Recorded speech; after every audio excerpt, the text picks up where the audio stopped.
Hey there, what's going on? Carrie Hyam here. Super pumped to be live today. And today we're going to be talking about how to deal with a negative spouse.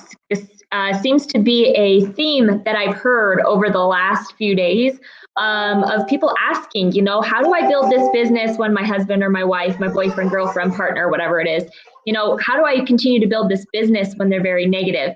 And of course, I used to go live and all of a sudden baby starts getting mad. So let me go grab her real quick.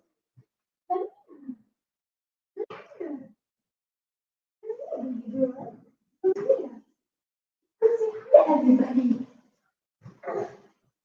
Come say hi to everybody. Okay, we got her. For those of you who are joining, say hello, join the conversation because we're going to be talking about how to deal with that negativity. And sometimes it's not even a spouse or a partner or a girlfriend, boyfriend. Sometimes it could be, a parent. It can be a cousin. It can be, how to deal with the negativity because it can be really hard to build your business when that's happening. But before we do that, if we're meeting for the first time, my name's Carrie Hyam. I coach and train network marketers and other home business entrepreneurs on how to grow their businesses, both offline as well as online. But I really specialize in helping people leverage social media and automation to grow big teams that duplicate. And so how do you deal with a negative spouse? So funny story, when my husband and I started in this industry, I was actually the negative spouse. And it's funny because I actually have several of my friends who, when we got started in this industry, we were that negative spouse. So a little bit of my backstory before we got started in this industry. So my dad had actually been involved in a couple companies and they never panned out. And I was very ignorant towards the industry. All I had ever heard of was the bad. I had not heard anything good.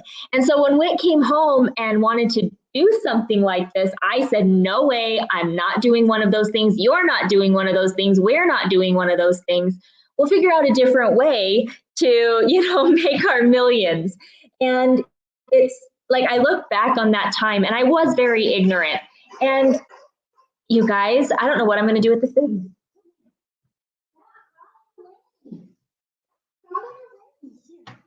With this. Stay with this. Be happy.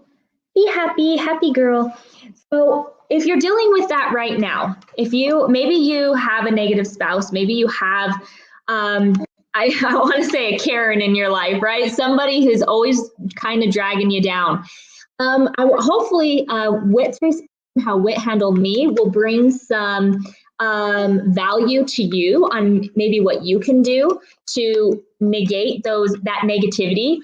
And hopefully it will bring some value on how you can continue to build your business, continue to grow your team and make some money, with that happening. And so I remember Whit, when we were building this, when he first started building this, let's put it that way. And we had that conversation and I was very almost nasty about it. I was just like, there's no way we're doing one of those things. And there's something that Whit and I have, there's a phrase that we've used our entire marriage, and that is be Switzerland. And we know that when one of us uses be Switzerland, as you know, Switzerland is usually like the middleman, right? Like they're the ones that are neutral. And that's what we've always asked. And so it was, be neutral, right? Be neutral for a sec and let's have a conversation. I know you don't like this. I know you hate it, but will you just be neutral? And can we please have a conversation about it? And when we had that conversation, I sat back, my arms were folded, mind you. I wasn't completely open, but when we had that conversation, when we had that conversation, he told me the reasons he wanted to do this business. He told me his why, right? He told me his why and what he wanted for our family. If you know our story, when we got started in network marketing, we were making no money. Like I think we were bringing home after taxes and everything. I think we were bringing home like $1,650 a month. Like you can't live on that, right? And so when he brought me home, when he came home and he's like, this is what I want to do and I want you to do it with me, I was suddenly open because one, I saw his excitement and I saw his conviction. And he painted that dream for me because And because he painted the dream, all of a sudden I adopted that dream. And when we started building, it was funny because it turned into, I need you to build it. And I actually was the one that built it, the majority of it in the beginning, so that I could retire him.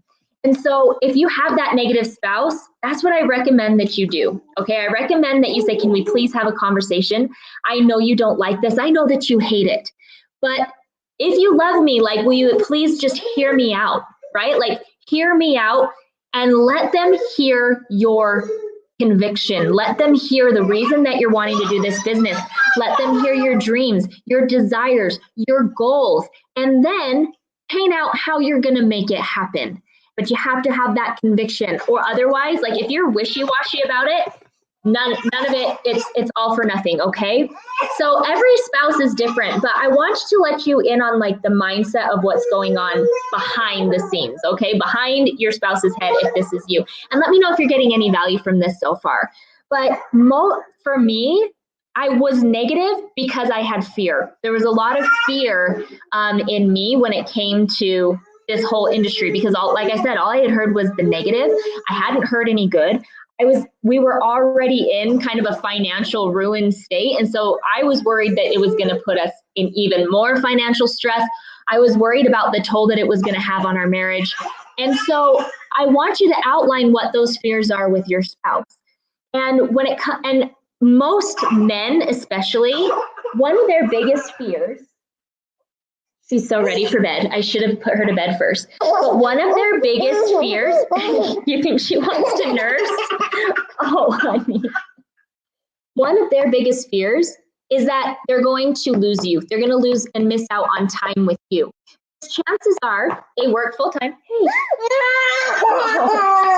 Chances are they work full time, right? They might be that breadwinner for your family. And what they're worried about is that the little bit of time that they have with you, I'll be right back.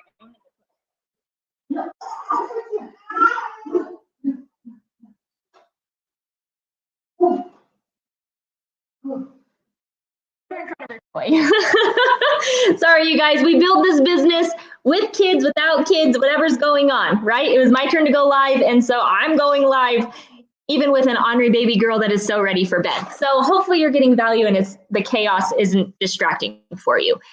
But every spouse is different. And so outline what those fears are. Most men especially, they're worried about the time. They're worried about the time commitment that's going to be from you. And this is women too, right? They're worried about the time commitment because they already have so little time with you as it is, because of kids, because of work, because of, all the things that are on both of your plates. So make sure that when you are, talking about and having that conviction and talking about your why and the reasons that you want to do this, make sure that when you are having that conversation, you commit that you're not going to completely abandon them to go and build this thing, that you're still going to make time for them. You're still going to make time for your children. You have to have that conviction that this is a business. Set proper expectations that it's going to take anywhere from 3 to 5 years probably for you to hit the top, if not longer. That doesn't mean that you're not going to be making money, right? That doesn't mean you're not going to be making money, but it set that proper expectation that you're probably not going to be at the top of your company for a little while, especially if you don't have that influence. And the fastest, and the one last thing that I want to leave you with, the fastest way that you can change their mind, the fastest way that you can get them on board with you, the fastest way that you can not just convince, but have them fully in alignment and supportive of what you do is to start making money. That means that you have to focus every day on those money-making activities that are going to bring in the income, that are going to bring in the customers, that are going to bring in the distributors. If they see that you're just working your business here and there, they're not going to be excited about you doing this business because they see that you're not committed. You have to be committed. They see that you're not consistent. You have to be consistent. Those things are what is going to bring in the money, and the fastest way to turn a negative person positive is to show them that it's working. Okay, so hopefully you got a little bit of value. If you got value, let me know. Let me know what your biggest takeaway was from this live. We like to go live here several times a week. So if you haven't set your notifications so that you know when we do go live, make sure you do it now. Hope that you have a great rest of